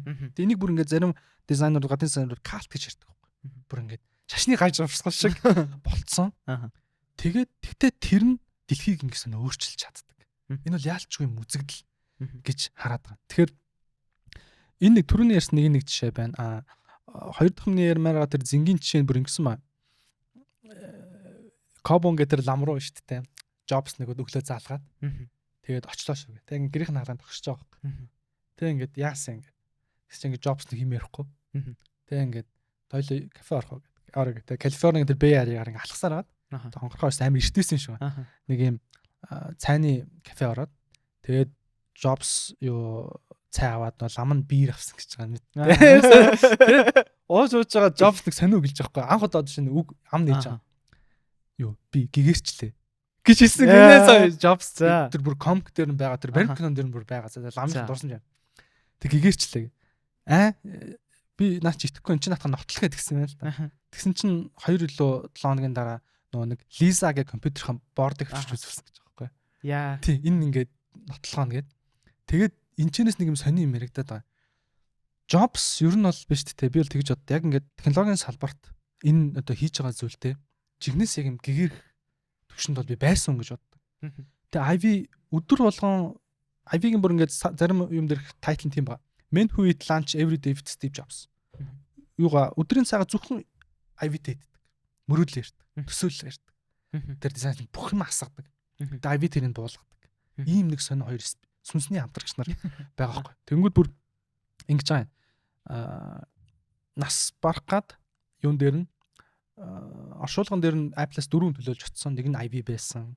Яг өөхийнхөө өмнө эхнэр IV 2-ыг дуудсан. Амар тийм бүр өөр төвшний relationship тийм бай. үүссэн. Тэгээд энэ цаашаа ингээ явж байгаа. Би яг IV-гаас хойших Apple-ийн дотоод процессыг нэг сайн мэдэхгүй. Нэрхлээ. Одоо би ингээ дөнгөж яг анх энэ гоё зүйл санаас эхэлсэн бэ гэл нэг жоохон бүтэн ойлгочихгүй л ядаад яваа гэх юм уу. Тэгээд сүүлд нэг гоё ном харсан After Steve гээд хавцсан дээр Tim Cook, John Ive хоёрын зурагтай. Стив нас орсноос хойш энэ хоёр яасан бэ тухай. Тэр номыг уншиж байгаа. Тэр номыг бас та сонирхоод үзээрэй гэж зөвлөмөр байна. Тийм бай. Тэр айгүй гоё н After Steve гэдэг. Стивийн дараах процессын тухай юу байгаа. Тэгээд бас нэг ярим сонсчихсоос Apple-ийн дизайны багийн нэг 2-3 онцлог байгаа. Нэг нь юу гэхээр Core баг нь 16-7 үнэтэй айгүй цөөхүлээ. Ерөөсөө хүний олноор биш илүү юм бүтээлч байдлаар одоо явдаг процессууд нь айгүй цөөхөн үнэтэй байд юм байна. За тэгээд CDO гэдэг буюу Chief Design Officer те одоо Vice Design President энэ гэдэг ройлыг гаргаж ирж IV төгссөн тийм сонин юутай. За тэгээд Seattle-го Design Department-аас шууд direct уулзалт тоолж болдог. Ямар ч уулзалт байсан Design Department-ийн уулзалтыг нэгдүгээрт нь тавьдаг те. Тэгээд дизайны хариуц захиралт өдөр болгон ланч хийдэг. Тэг ерөөсөө нэг юм айгүй өөр тийм байна. Тэгээ би IV-г нөгөө нэг ингээд амар алдартай болсон юу н Apple юм байна. Өмнө нь одоо жишээ нь те мань юу хийжсэн бол гэсэн чинь мань угаасаа л төрлийн genius юм байна лээ. IV-гийн дадлагын ажиллаараа хийж ирсэн нэг бал байна. Үзгэн бал үзгэн бишээ тусан бал ингээд дардаг. Тэр нь одоо Японд хамгийн их зарагдсан бал явж байгаа. Дадлагын ажиллаараа хийсэн бал нь заа.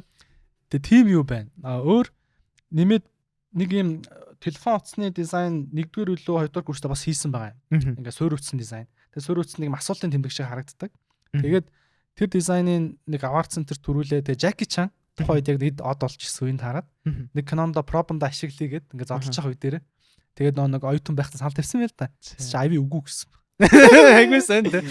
Тийм тэгэхээр нэг юм сонин хүмүүс байгаа. Тэгээд IV ч өөрөө sir цолтой. Тэгээд айгүй юм роял гэх юм уу одоо нэг юм амин эрхэмсэг хүмүүс. Тэгээд над бүр хамгийн сүүлд ингээд вау гэж бодогдсон юм бүтээлүүд бол Apple Park баг шүү дээ.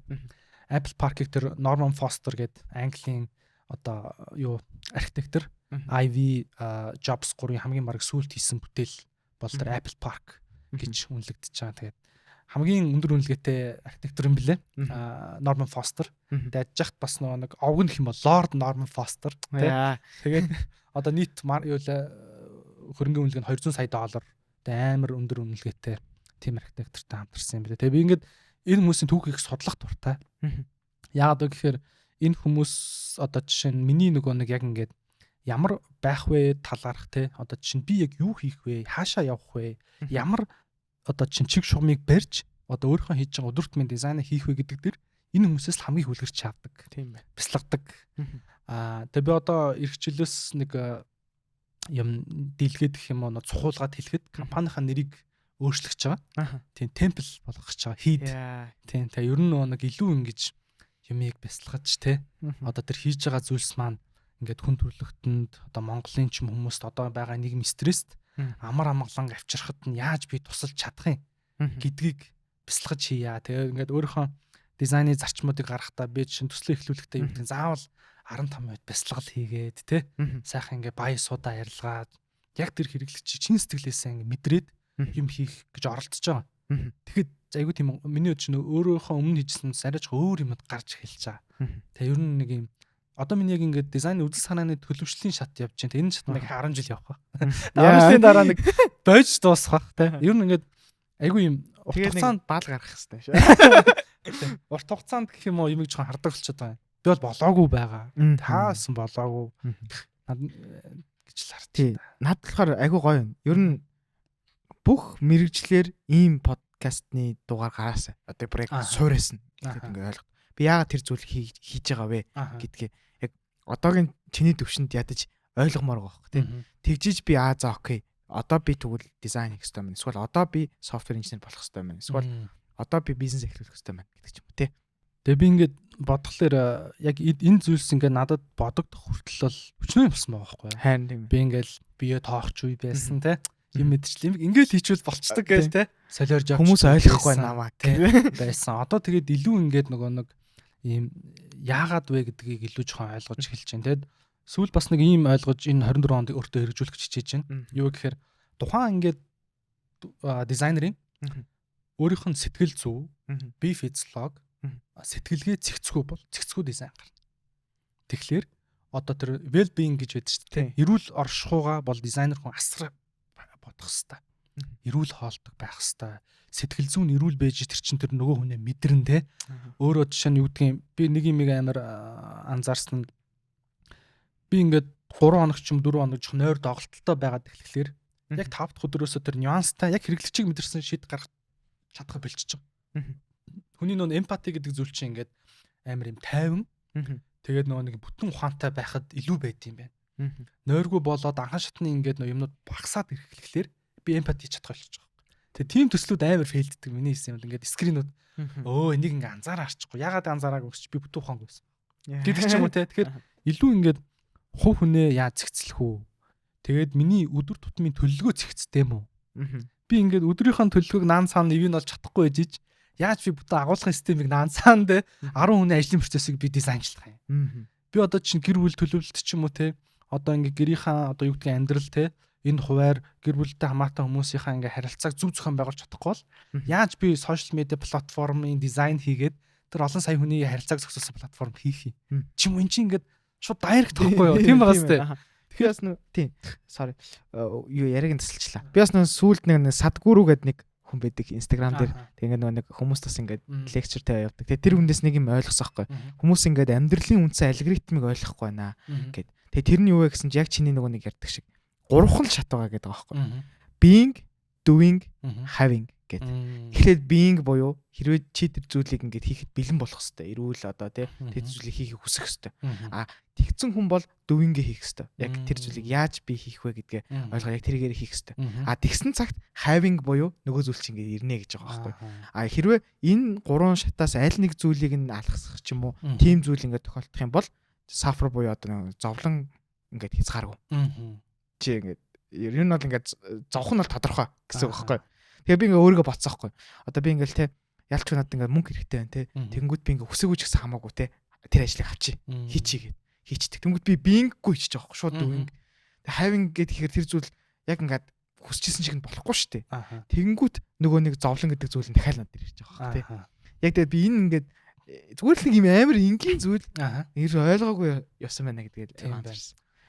Тэгээд энэ ч би түрүүний яриануудыг нэг товч дүгнээд хүмүүс жоохон ойлгомжтой болох талаас нь хахад нэг хэлэх юм бол ийм байгаад байгаа. Одоо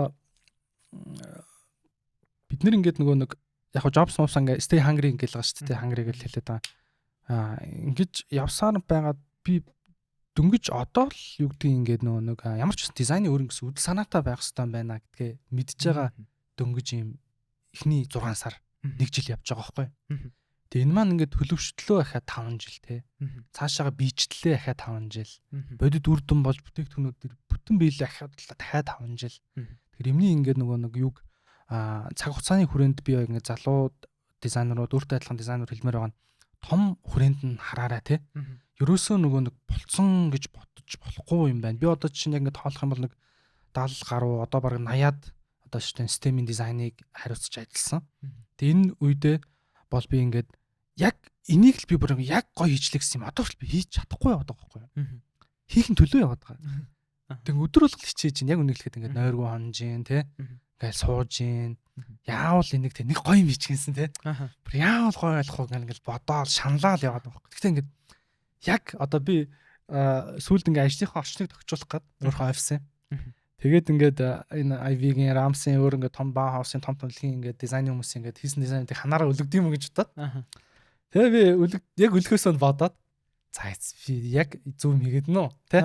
Гэснээр би энэ хүмүүсийн өөрснийх нь офисын судлахгүй. Энэ хүмүүсд юу яаж суудیں۔ Тий. Мэдээж үлгэрчил авч байгаа юм чинь. Тэгсэн чинь IV болохоор ингээд хойдолтой Mac-ийн эсвэл iPhone-ийн ингээд нэг фейлдсэн прототипуудаа ингээд өртсөн тий. Шилэн оргонд хийцсэн сууж байгаа. Ramsey дээр тэр цасан цагааны авс Snow White Coffee ингээд пянсан тоглоулагчныхаа те анхны скетч тавьчихсан. Тэгээ би ингээд бодонгууд яг миний хийжсэн нэг 70 гаруй системүүд дотроос яг би тэгж үлгэх нь хэд вэ гэж бодохгүй юу? Яг ингээд те ингээд орж ирээл фүү те би ч лөө гэж бодогдохоос гээд тэгээ бодонгууд яг ингээд шүүгээ үзэхэд нэг 4 5 л гарч ирж байгаа. Нэг тийм тохиолдлууд те. Тэгэхээр яаж ийм хэмжээнд өөрөө бахархаад те тэрийг бүр ингээд хадах хэмжээнд байх уу гэдэгт л одоо нэрнгэс амар шаналж чинь өөрийгөө голж чинь яаж илүү сайжрах вэ те. Тэнийг асуулт байна. Одоо жишээл яг хүн нөгөө нэг ойлгох цаг хугацаа гэж байдгийн байлээ. Одоо зүгээр над тийг санагцсан. Одоо энийг ингээд шууд үзээд одоо дөнгөж одоо 10 жилээ төгсөж байгаа ч юм уу те. Одоо за энэ мэрэгчлээ дөнгөж сонгож байгаа хүмүүс шууд үзээд бол ойлгохгүй байх. Яг тэрийг ингээд ойлгох. Одоо чиний туулсан шат вэ штэ те. Ихэд энэ төвшөнд ирэх гэж чи бол нэлээд олон юм туулсан штэ. Магадгүй тэр шатаар хүн зайлшгүй явж иж юу нэг айгу ойлгодог байж магадгүй. Гэтэ яг хуу тэрнээс өмнө бас олж хараад ингээд шууд өөртөө хэрэгжүүлээд явж байгаа хүмүүс бас байгаа. Тэгэхээр тэр нь миний зүгээр анзаарж байгаа бол айгу бага бах гэж бодож байна. За тэгвэл хоёлоо яа. Энэ хүртэл айгу гой зүйлсэн талаар ярилцлаа. Одоо нэг юм Bauhaus design гэж нэг үг чи хэлсэн те. Тэгээ би энэний талаар бол ямар ч мэдээлэл байгаа. Энэ яг юу яриад байгаа вэ? Юуны тухай? Зөв. За Bauhaus бол би өмнө яг сонсчихсан ч гэсэн сүүлийн үед бас их гүнзгий сонирхож эхэлж байгаа. Тэгээд надаас илүү баг архитектурын багш нар ч юм уу те архитектурын салбарын хүмүүс илүү энэ тухай бас ярьж чадах бах индустриал дизайны хүмүүс ч юм. Би зөв өөрийнхөө мэддэг хүрээнд л ойлгосон зүйлсээ хэлье.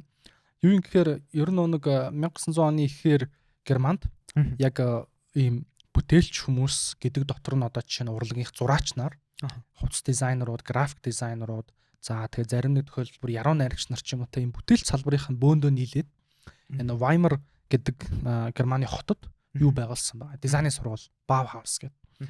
Тэгээ тэр сургууль нь өөрөө бүр ийм кампустай илүү одоо бүр ингээд нөгөө нэг хүмүүс нь дотроо байрлаж воркшопууд дээр суурилж юмаа хийдэг те. Тэгээ тэр үеэс эхлээд үндсэн юмс яагаад одоо үнэтэй байх хэвээр. Гоё юм яагаад үнэтэй байх хэвээр гэдэг асуултыг жишээ нь тавьж эхэлсэн байгаа байхгүй. Жишээ нь яагаад одоо гоё мөртлөө хүн болгон авч чадах тийм сандал байхгүй байгаа. Тэ? Гоё мөртлөө хүн болгон авч чадах тийм яга машин байхгүй байгаа. Гэдэг үзэл санаан дээр ингээд нэгдсэн, суурь дээр нэгдсэн юм хүмүүс, жишээ нь сонин хүмүүс нийлээд ингээд дэлбэрсэн байгаа байхгүй. Тэгээ тэрнээс хойш архитектурын салбарт одоо бидний мэддэг дөрвөлжин цонхтой тэ өөр одоо ингээд ийм булан бултай хэмээгүй барилгууд анх тэндээс гарч эхэлж байгаа юм. Том шилэн фасадууд тэндээс гарч эхэлж байгаа юм. За үйлдвэрлэлийн дизайн дээр ингээд том модон нүсэр тавилгууд байдаг гэсэн бол тэ ийм цагаан хөнгөн цагаан ашиглаж эхэлсэн байгаа юм гэдэг ч юм уу. Тэгээд ийм pop art ийм consumer product дотор энэ улаан цэнхэр ягаан гэдэг тод өнгүүд тэнд орж эхэлсэн байгаа гэдэг ч юм. Ингээд нэг юм тесвэрсэн юм байна. Тэгээ тэнцэнээс ингээ fashion design ингээ салбарлаад. Тэгээ явсараад мань хөтөчийн ингээ ер нь нэг юм жоохон либерал эрхчлөөтэй те. Ингээд нийгэмд одоо чинь эрхчлөөтэй хүн болгонд тэр зүйлс нь өөрснийхөө дуртай амиг сонгож хэрэглэх тухай ч юм уу те. Хувь хүний индивидуализмын талаарх одоо хандлагууд чиглэсэн тийм хөдөлгөөн маягийн болоод хувирсан. Тэгээд тухайн үед нэг Германд фашист үзэл санаа дэлгэрээд Гитлер аваачаад ер нь нөгөө нэг тэр Bauhaus-тэйсэн бүр дийлэх нь ядж яхад нэг юу еврей хүмүүс байсан юм билээ. Тийм бүтээлч хүмүүс нь. Тэгээд тэнчэнээс еврей заримыг нь барьж авч алахыг алаад те. Тэгээд тарахын тараа. Тэгээд ингээд тэр ихтэй бас хэрэгтэй болсон юм шиг байна. Яагаад хэрэгтэй гэж муухайч гэсэн хэлж байгаа гэхээр би нөө харж ингээд шоргоолж өөрөө хөвдүүлээ ингээд тарааг үүдэн шүү те. Тэр шиг тэр ингээд Bauhaus-ын дэлхийгээр тарсан байгаа байхгүй. Тэгээд Африкт очсон байгаа. Африкт очиод Африкийн нэг дизайны сургуулийн барилгыг тэндээс Bauhaus-аас ч нэг архитектор хийгээд тэгээ Африкт анх удаа ийм барилга байж болох юм байна гэдэг нь бүүм яваад.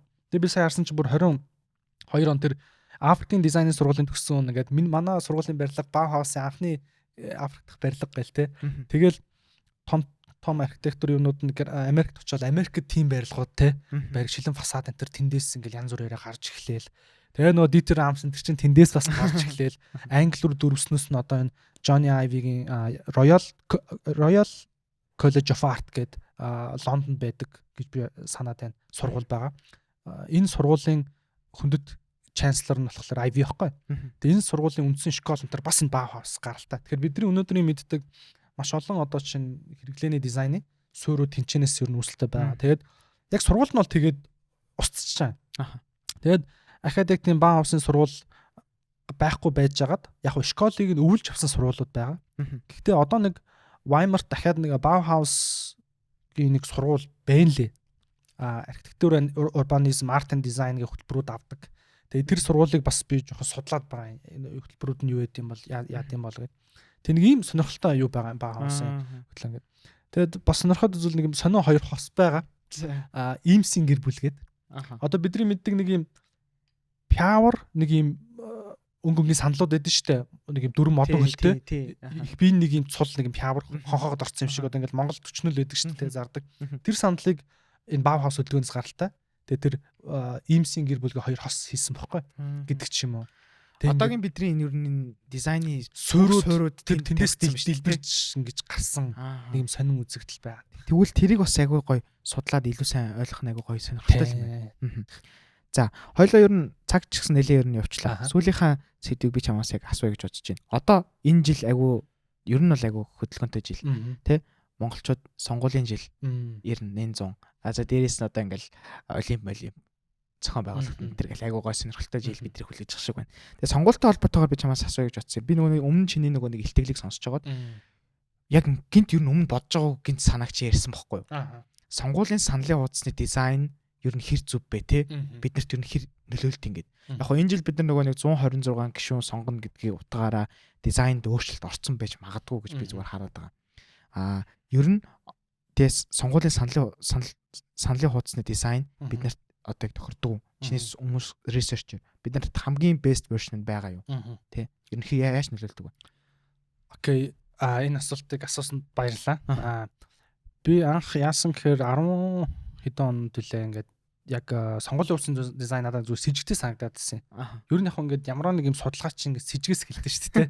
Магадгүй таамаг гэхгүй hypothesis те таамаг.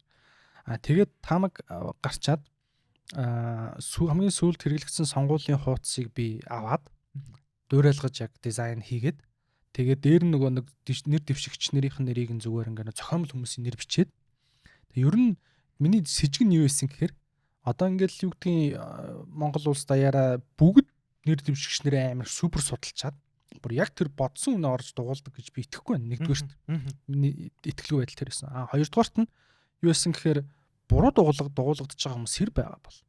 Одоо ч төрөнд дугуулгах чагаа өөрийн андуураа дугуулчих юм. За гуравт нь бүр ороод судлаагүй зүгээр таамгаараа буудаа тайчи гэдэг хүмүүс хэрэг байгаа гэдэг. Тэгэнгүүт би энэ бодол бас яагаад төрсөн гэхээр тухайн үед нэг телевизэд нэг мэдээ гарч ирсэн.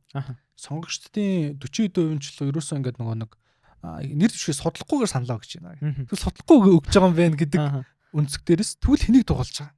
Тэгэхээр дизайны нөлөө амар байж болохоор байна шүү дээ гэдэг сэжиг төрөөд тэгээ түрүүний ярьсан хувилбарыг гаргаад тэгээд яасан гэхээр сэлгэмэл байдлаар 3 ийм саналын утас хийгээд тэгээд тэр нэг саналын утас өгдөг танхим руу ороод ер нь нэг тийм удаад иж болдгоо шүү дээ яг ингээд амар яг хугацаа заагаагүй ч гэсэн хойноос хүмүүс очрлж байгаа ороо зур дугуулчаал тэгэл гардаг тэгэнгүүт хүн тэгэж яг орж ийн гэдэг төсөөлөд би судлаагүй байх магадaltaй хүмүүс ер нь залуучууд гэж таамаглаад одоо чинь улс орчны нэр мэрийг одоо жишээ нь те яг тэр нь яг юу хийдэг яадаг хүмүүс өндөр гэж судлаагүй байх магадлал өндөр гэж бодоод 18 9 20 тэгээд 22 3 гээд нэг юм 4 5 насны рейнж дотроос эхний ээлжинд би нэг юу яасан 4 залуу санаж ихний судалгаа маань 4 залуу сонгоод тэгээд тэр 3 саналын утсыг ингээд за чи өөрийгөө ингээд улсын хурлын гишүүнийг сонгох чинь нэг төсөөлөд энэ байгаа нэрсүүд чи мэдэхгүй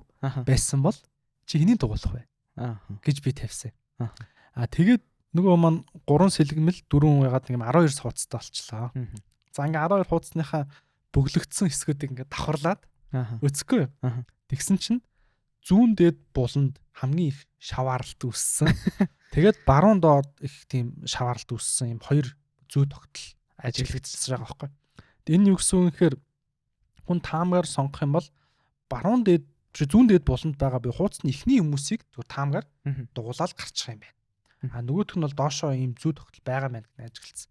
Тэгээ энэ өөрөө юу гэж хэлсэн үгүй гэхээр одоо нөгөө нэг бонус санал гэх юм уу те баг н хоосон одоо жишээ нь карманы оноо гэдэг шиг те санал тийш тэр байршлууд руу бохгүй чинь цэвэр дизайны асуудал болчихж байгаа юм. Тэр байршлууд руу яваад ах юм байна гэдгийг таамаг нь ахаа гараад ирж байгаа. Одоо эхний нэг тестийн таамаг баталчлаа шүү. Тэгээ би сонгуулийн ерөнхий ороо руу яриад. За.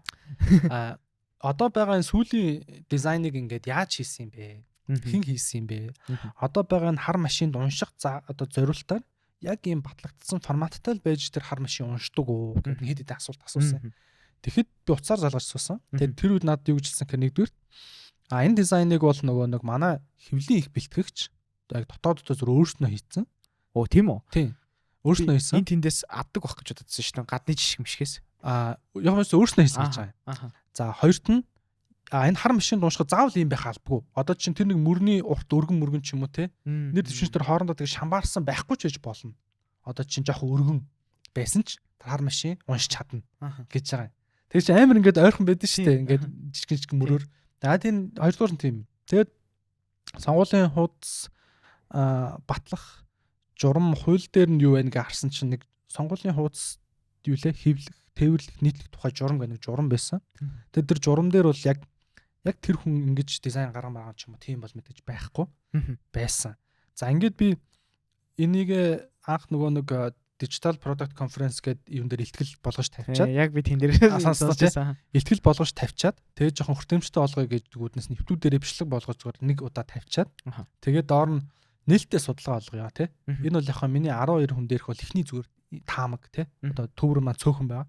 Тэгээ би доор нөгөө нэг жишээ хуудасынхаа линкийг тавиад тэг Google Form тавиад таа ч гэсэн ингээд зүгээр рандом ах хичээрээ дүүгээрээ энэ хуудасуудаас ингээд таамгаар бүглүүлж ийм зааварчилгааг бүглүүлж үзээд тэр 6 ингээд Google Form-аар апплод хийгээд байгаа нэг линк үлдээсэн. Тэгс чинь хөөрхөн 20 хэдэн респонс ирсэн байлээ. Тийм. Тэгээд одоо тэднийг нэгтгэх гэж бодоод байгаа сонгуулийн өмнө. Тэгээ нэгтгэж үзээд яах юм бол яг миний нотолж харах гэж байгаа зүйл нь сонгуулийн ус одоо байгаа нь бол асуудалтай байна шүү. Тэ? Хүн бурууг дуулах магадaltaй байна. Ялангуяа саналаа буруу нэгчүү судлаагүй хүмүүс бол ийшээгээ байстай орж байна гэдэг юу байна. Тэгээд сонгуулийн ерөнхий тухай бол санаж байна. Би буруу дуусч иж магадгүй. Тэр сонгуулийн устай байрч байгаа байршууд байгаа шүү дээ. Яаж байршд юм бэ гэдэг асуулт асуусан сонгуулийн ус. Блокууд нь бол намууд байдаг. Хамгийн ихний нам бол нэг дээд шүүхэд бүртгүүлсэн огноогоороо буюу одоо бидний мэд гардын нам хамгийн ихэнд байршиж байгаа. За тэгээд дотор хүмүүсийн байрш нь яаж тогтсон юм бэ гэсэн чинь төрүүлж яг нэр дэвшнэ гэдгийг бүртгүүлснээр ингээд ангилж байгаа. Тийм гэсэн. Байгаа байхгүй. Тийм юутай одоо зохицуулттай юм байна лээ. Тэгээд би олон улсын бас харьцуулсан юмнууд юу байна те? Америк яадын одоо хамгийн их сонгуул явж байгаа арлцсан гэж яригддаг улс яадын энэ тэнд яадын ингээд харсан чинь бүр ингээд сонгуулийн хуудасны дизайнер диплом хамуулсан хүмүүс өндөө байна. Тэгвэл дизайнер шүү дээ те. Тэгээд UX гэдэг чи бүр нэршлэр нь ч гаргасан жижиг 10 дууцтай пейперүүд ч байна лээ. Тэгээд Жорж Бушийн хэдэн оны билээд яг нэг юм сонгуул бүр яг энэ сонгуулийн хуудастай холбоотойгоор бүр буушиг биш хүн дуулах гэж хагаад бууш дарагддаг бүр тийм нэг юм бүр ёроор яваад тэг бүр бууш гарцсан тийм тохиолдол бүр жигнэсээ фактаар гарцсан нэг тийм юу байгаа. Тэг тэр сонгуулийн улсын дизайныг харах юм бол нэг тэр айгу сони юм байл тийм хуудас биш. Кноп дардаг. Ингээд нэр дэвшигчнийхэн баахан нэртэй хажууд кнопын дар саналаа өгдөг. Тийм одоо хувилбар байсан Америк. Тэрэн дээр чинь амар тийм алдаа гарсан байсан. Тэгэхээр би бол яг нэг одоогор нэг юм дата цуглуулагчтан дээр байгаа. Яг сонгуулийн өмнө зүгээр өөрийнхөө нэг ийм байвал зүгээр юм биш үү гэдэг яг саналыг дэвшүүлээд үзье гэж бодож байгаа юм. Тийм. Тэгээд өнгөрсөн номын баяр арахаа нөгөө сонгуулийн ерөнхий ороо бас сонгуулийн хуудас танилцуулах өдрлөг маягаар өөрснийхөө нөгөө бүүтэн дээр танилцуулгаас хийжсэн байхгүй юу. Тэгээд сонгуул өгж байгаа юм шигээр нөгөө нэг ингээд зааж өгж байгаа гэх юм уу. Иргэдэд арай л ойлголт өгөх зорилгоор ингэж дугуулдээ шүү, ингэдэж шүү гэдэг. Би тэр хүн дээр би нэг юм судалгаа хийсэн байгаа гэд нуцсан авчаа тэрнээс ч арай холбогдоогүй байгаа юм. Тийм ба. Ямар ч гэсэн ингээд юм цуглуулж байгаа дата. Тэгэхээр энэ яг уу нэг судалгааны жишээ. Энэ мэтээр нөгөө яг юм сонирхолтой анзаарч хардаггүй хэрнээ биднэрт нөлөөлдөг байх магадaltaй иймэрхүү хүчин зүйлүүдийг судлах нэлээд сонирхолтой. Тэгээд жилдээ ядаж нэг удаа ч юм уу нэг юм судалгаа хийх гэсэн санаа бол байна. Nice. За дөлгөөнүүдэд баярлалаа. Тэгээд дөлгөөнийгээ саяны ярьсан нөгөө нэг сонгуулийн саналын утсан дээр нэг бичлэг YouTube дээр хийцэн байгаа гэдгсэн шүү дээ. Тэрийг нь ямар тач энэ подкастын description дээр нь оруулчихъя. За тэгээд дөлгөөнөөгийн маань сошиалыг манайхан дагаараа. Тэгээд энэ подкастын зүгээр зорилгыг ингэж гэж зүгээр нэг зорилго нь бол энэ. Яг энэ нийгэмд юмыг яг ингээ уус ууртай яг мэрэгжлийн түвшинд харж байгаа хүмүүсийг гэтээ ингээ олон хүнд хүрч чадахгүй байгаа хүмүүсээ энэ подкастаараа дамжуулаад дуу хоолойг нь хүргье. За мэдээж тэр хүмүүс нь одоо технологийн салбар ч юм уу те дизайны салбарын хүмүүс байх болов гэж би ямартаж харж байгаа. Тэгээд дэлгөөний маань сошиалуудыг дагараа тэгээд дэлгөөнөө философи номын дэлгүүр ажилуулдаг. Тэгээд номын баяраар айгүйх дэлгөөн талбай дээрх таардаг. Тэгээд дэлгөөний номын дэлгүүрээс нэг UX-ийн хуйлууд гэдэг номыг нь авч ирсэн би. Тэгээд ямар тач яг авсан ч гэсэн ерөөсөө амар сайн дунд нь сайн явуулж чадаагүй байгаа. Тэгээд энэ жилээс ер нь бол тэрийг бол нэлээд сайн ойлгоод авъя гэж бодож байна. Ямар тач энэ подкаст маш үр дүнтэй, бүр супер хэрэгтэй подкаст боллоо гэж дүгнэж байна. Тэгээд энд байна оролцсон дэлгөөнөдөө маш их баярлалаа. За урьсанд баярлалаа. Тэгээд нэмэлт юу гэдгийг яг ийм мэрэгжлийн ч юм уу те холбоотой зүйл асуух хүсэх юм бол бас над руу бичиж болох байх. Тэгээд би яг аль болох нэг яг юм дизайныг хийж байгаа зүйлээрээ илүү мэрэгших гэдэг ч юм уу те илүү тэр салбарынхаа үнэртэх те хэмжээнд байхыг ер нь бол аль болох хичээж байгаа. Тэгээ Монголд амар их генералистууд буюу ерөнхий хүмүүс их байгаа. Тэгэхээр аль болох бид нэр салбартаа мэрэгшсэн тэр асуудлыг те яг ингээд лазераар фокуслж байгаа юм шиг шийдэж чаддаг үнцнийг үүсгэцгээ хэл зорж гин доо. За тэгээ баярлаа. За тэгээ дараагийн дугаараараа уулзцгаая. Тэгээ дараагийн дугаарт ямар хүнийг оруулах вэ гэдэг дээр та бүхний хувьд санал байх юм бол бас бичээрэй. Гэтэ миний хувьд бол ямтаж бодцсон байгаа. За бүгдэнд нь баярлалаа.